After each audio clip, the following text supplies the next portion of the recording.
শিক্ষা সংক্রান্ত গুরুত্বপূর্ণ আপডেটগুলো পেতে হলে অবশ্যই শুভেন্দু ই একাডেমি চ্যানেলটি সাবস্ক্রাইব করুন। পাশে থাকা বেল আইকনটিতে ক্লিক করে ভিডিওটি বেশি বেশি করে শেয়ার করুন। নমস্কার, আমি শুভেন্দু। আমার ছোট্ট চ্যানেলে আপনাকে স্বাগত। রাজ্য সরকারি কর্মচারী, শিক্ষক শিক্ষিকাদের জন্য অর্থ দপ্তর থেকে অত্যন্ত গুরুত্বপূর্ণ একটা অর্ডার বা রেজুলেশন জারি করা হয়েছে। দেখুন, government of West Bengal finance department থেকে ডেটা দেখুন, আজকে 27 জানুয়ারি 2026। আমি মনে হচ্ছে 012FJ রেজুলেশন কী বলা হয়েছে একটু দেখা যাক।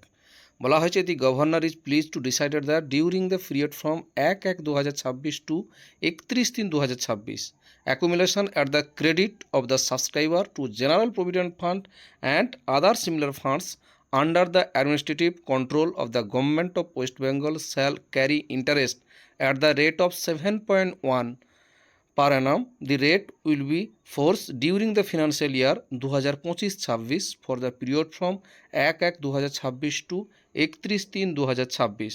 The fund concerned were General Provident Fund West Bengal Service, Contributory Provident Fund West Bengal, Provident Fund maintains under the West Bengal non-government education institution and local authorities, and any other Provident Fund maintained under state account with the approval of the government.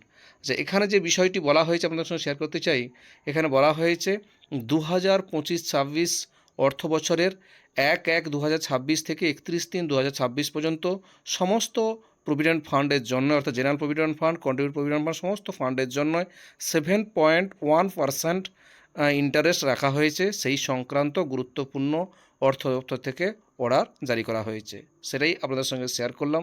এটা অত্যন্ত গুরুত্বপূর্ণ এবং provident ফান্ডের ইন্টারেস্টটা কিন্তু অনেক দিন বাড়েনি, সেই 7.1% আছে। এবারও তাই রাখা হয়েছে 7.1% ইন্টারেস্ট। এটা 2025-26 অর্থ বছরের 1/1/2026 থেকে 31/3/2026 পর্যন্ত এই একই ইন্টারেস্ট রাখা হয়েছে। যাই হোক, ভিডিওটা ভালো লাগলে অবশ্যই লাইক দেবেন। ভালো থাকবেন, সুস্থ থাকবেন, ধন্যবাদ।